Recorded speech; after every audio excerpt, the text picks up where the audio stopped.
Hi to all, and especially all those banking aspirants जिनका bank PO and IBPS SO exams होने को है. In this session we are going to deal with money and financial market, जो किसी भी country की economy में बहुत ही क्रूशियल रोल प्ले करता है. So we are going to start. तो देखो यार, आपका जो चैप्टर है, टॉपिक है, वो मनी एंड फाइनेंशियल मार्केट है. डैट मीन्स कि थ्रू आउट द चैप्टर हम इनके सराउंडिंग डिस्कस करेंगे. तो स्टार्ट करते हैं. देखो, मनी तो सभी जानते होंगे. तो मनी क्या है? एक मीडियम ऑफ एक्सचेंज है ना. मनी जो है वो एक मीडियम ऑफ एक्सचेंज है. ठीक है. तो मनी का जो कॉन्सेप्ट है वो आपकी कंट्री में 1540 टू 1545 के बीच में आ गया था. और जो मनी है ना, मनी लाइक इंडिया में रुपया जो है, स्टार्टिंग में सिल्वर क्वाइन को हमने रुपया बनाया था. और ये किसने स्टार्ट करा था चलाना? शेरशाह सूरी ने. कब? 1540 से 1545 के बीच में, है ना. 1540 टू 1545. नाउ सी, मनी क्या है? मनी एक मीडियम ऑफ एक्सचेंज है जो कि वाइडली एक्सेप्ट होता है एज ट्रांसैक्शन, है ना. एज ट्रांसैक्शन वाइडली एक्सेप्ट होता है. ठीक है.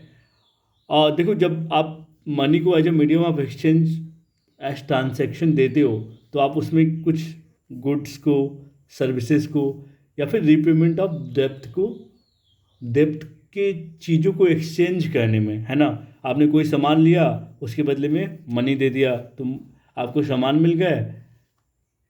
आपको उस पैसे से सामान मिल गए तो वो पैसा क्या हुआ? मीडियम ऑफ एक्सचेंज हुआ. जैसे आप कहीं कोई स्कूल में पढ़ते हो या फिर कोई कोचिंग पढ़ते हो, तो आपने उस टीचर से क्या ली? सर्विस ली. तो यहाँ पे भी मनी क्या, आपने पैसे दिए तो पैसे के बदले आपको क्या मिला? सर्विस मिल गया. ठीक है. अब कोई कर्ज आप लियो, फिर पैसे के बदले में आपने उस कर्ज को चुका दिया. तो मनी क्या है? एक मीडियम ऑफ एक्सचेंज है. ठीक है. Now money serves three primary function. अब हम देखते हैं कि मनी जो है वो किसी भी कंट्री में क्या तीन प्राइमरी फंक्शंस को प्ले करती है ना. तो देखो, मनी जो है उसे हम as a medium of exchange भी यूज कर सकते हैं. क्यों? क्योंकि मनी के यूज से ही आप चीज़ों को खरीदते हो, बेचते हो, सर्विसेज को एक्सचेंज करते हो. हमने देखा ना अभी, गुड्स, सर्विसेज, रिपेमेंट ऑफ डेब्ट. ठीक है. और मनी का दूसरा काम क्या है कि वो इनइफिशियंसी ऑफ बार्टर सिस्टम को हटाती है, एलिमिनेट करती है ना. जैसे बार्टर सिस्टम, जिसको नहीं पता हो, पहले जब मनी का कॉन्सेप्ट नहीं आया था तो बार्टर सिस्टम क्या होता था? जैसे लाइक सपोज मेरे पास चावल है, तुम्हारे पास आलू है. तो जब पहले पैसे का कॉन्सेप्ट नहीं था तो मैं क्या कर सकता था कि मैं, अगर तुम्हें चावल की ज़रूरत है तो तुम मुझसे चावल ले लो, मैं तुमसे आलू ले लूँ. ठीक है. तो इससे क्या, ये क्या होता था? ये बार्टर सिस्टम होता था. इसमें क्या होता था कि हमें लोगों को ढूंढना पड़ता था ना कि किन के पास क्या है. लाइक तुम्हारे पास कपड़े का दुकान है तो तुम, अगर तुम्हें जूता चाहिए तो तुम जूते वाले को ढूंढो. तो जब पैसे नहीं था तो उस दौरान लोग बार्टर सिस्टम का यूज करते थे. बार्टर सिस्टम में क्या होता था कि हम कोई सामान के बदले में कोई और सामान ले लेते थे. कोई सामान देकर उसके बदले में कोई और सामान लेते थे, है ना, अपने नीड के अकॉर्डिंग. बट उस नीड को पूरा करने में बहुत इनकन्वीनियंस होता था, है ना. लाइक किसी के पास क्या पता वो सामान ना हो, तो वो बार्टर सिस्टम होता था. तो मनी जो है as a medium of exchange, ये बार्टर सिस्टम को की इफ़िशियंसी को भी एलिमिनेट करता है. ठीक है. गांव में तो अभी भी कुछ जगह बार्टर सिस्टम चलता है, बट नहीं चलता, मान लो. नाउ मनी क्या है? मनी यूनिट ऑफ अकाउंट भी हो सकता है. क्यों? क्योंकि मनी जो है वो क्या प्रोवाइड करता है? एक common standard for measuring the value of goods and services. अब लाइक मान लो आपकी सिटी में आलू 50 रुपये किलो है ना. तो थ्रू आउट द कंट्री हो ये 50 रुपये ही किलो रहेगा या फिर 55 रुपये ही किलो रहेगा. ये नहीं कि आप किसी और स्टेट में चले जाओ तो 500 रुपये किलो हो जाए, है ना. तो मनी क्या करता है? एक कॉमन स्टैंडर्ड प्रोवाइड करता है चीज़ों को मेजर करने में, एक पैमाना देता है ना, कि आप इसके इसके सराउंडिंग ही अपनी चीज़ों का कॉस्ट लगा सकते हो. तो मनी क्या है? एक यूनिट ऑफ अकाउंट है. ठीक है. किन के लिए? गुड्स, सामान के लिए और सर्विसेज के लिए, ठीक है। नाउ मनी क्या है? Store of value. मनी, देखो मनी का दो फंक्शन हमने देख लिया। मनी का पहला हमने फंक्शन क्या देखा कि मनी जो है वो मीडियम ऑफ एक्सचेंज है। दूसरा फंक्शन ये देखा कि यूनिट ऑफ अकाउंट है। और तीसरा फंक्शन क्या है? Store of value. लाइक कि अगर आप जैसे मान लो कि लोग कहते हैं ना यार पैसे बचाओ पैसे बचाओ, तो बहुत लोग कहते हैं कि पैसे बचा के क्या होगा, बट मनी को अगर आप फ्यूचर में सेव करके रखते हो तो ऐसा तो है नहीं कि अब जो सिस्टम हमने यूज कर लिया है मनी को यूज करने का वो कल को ख़त्म हो जाएगा, ऐसा कभी नहीं होगा। तो मनी को हम फ्यूचर में रिटेन करके उसकी वैल्यू, लाइक उसकी वैल्यू रिटेन रहती है, आप इन फ्यूचर उसको यूज कर सकते हो two by product, two by the things of your need, ठीक है। नाउ अब देखो मनी के बहुत सारे फॉर्म होते हैं ना। कमोडिटी फॉर्म मतलब वस्तु मुद्रा, जैसे जैसे कि मेरे पास 5 रुपये है और मैंने 5 रुपये का ये पेन खरीद लिया, ठीक है। तो अब मैं बोल सकता हूँ कि मेरे पास 5 रुपये की चीज़ है, 5 रुपये की चीज़ है ना। तो जब भी पैसे को जब भी हम कमोडिटी मनी में यूज करते हैं, वस्तु मुद्रा में यूज करते हैं, तो उसे हम क्या करते हैं, उससे हम कोई किसी सामान में इन्वेस्ट कर देते हैं ना, जैसे गोल्ड खरीदने में, सिल्वर खरीदने में, ठीक है। तो जैसे कि आपकी मम्मी ने 100 ग्राम गोल्ड 1 लाख का ख़रीदा, ठीक है। अब इसका मतलब ये थोड़ी है कि यार वो जो गोल्ड है उसका सरकार या फिर कोई और दाम 50 रुपये लगाएगी, ऐसा नहीं होता, ठीक है। तो मनी जो है वो क्या करता है, as in form of commodity use हो सकता है, फाइट मनी यूज हो सकता है। फाइट मनी क्या होता है? फाइट मनी इज लाइक आदेश मुद्रा, है ना। आदेश मुद्रा क्या होता है? फॉर एग्जाम्पल अगर मैं ये बोलूँ कि जो ये 500 रुपये का नोट है ना, आप कहीं 500 रुपये का नोट लेके जाते हो, ठीक है। तो दुकानदार से कहते हो, आप दुकानदार से 1 किलो आलू लेते हो 50 का, पर दुकान बोल रहा है कि नहीं मैं इस 500 नोट को 50 रुपये ही मानूंगा। तो फिर क्या होगा, आप उससे सामान लोगे नहीं? तो उस पर लाइक क्या किया जा सकता है, उस पर आप केस वगैरह कर सकते हो, है ना। क्यों? क्योंकि ये जो मनी है ये फाइट मनी है, ठीक है। भले ही ये कागज़ का है बट सरकार ने इसे बोला है कि इसे हम 500 रुपये यूज करेंगे, ठीक है। सो ये क्या होगा, ये एक फाइट मनी हो गया, ठीक है। तो जैसे आपका जितना भी लाइक घर के कागजात हो गए या फिर कुछ भी, वो as a fiat money use होता है। देखिए 100 के नोट, 500 के नोट, ठीक है। तो जैसे ये 10 का नोट, ये इसकी वैल्यू 10 रुपये है थ्रू आउट द इंडिया, तो ये भी क्या हो गई, फाइट मनी हो गई, भले ही ये कागज़ का है ना। तो ये दुकानदार ये नहीं बोलेगा कि कागज़ की चीज़ का मैं सामान नहीं दूंगा, उसको देना ही पड़ेगा, ठीक है, क्योंकि ये फाइट मनी है, इसको सरकार ने बताया कि ये पैसा है, ठीक है। नहीं तो लोग क्या कहें कि अगर ये कागज़ का है मैं दूसरा कागज़ लाता हूँ, मुझे उस पर पैसे दो, नहीं, क्योंकि इसको सरकार as a fiat money consider नहीं करती, है ना। तो फाइट मनी क्या होता है, आदेश मुद्रा होता है जो कि सरकार बताती है कि ये पैसा है, ठीक है। नाउ डिजिटल और इलेक्ट्रॉनिक मनी, अब देखो यार जो भी आपका बैंक अकाउंट बैलेंस है, क्रिप्टो करेंसी है ना, ये सब डिजिटल अकाउंट मनी है ना, ठीक है। नाउ अब देखो मनी के कुछ फॉर्म होते हैं, टाइप्स ऑफ मनी क्या हो सकते हैं।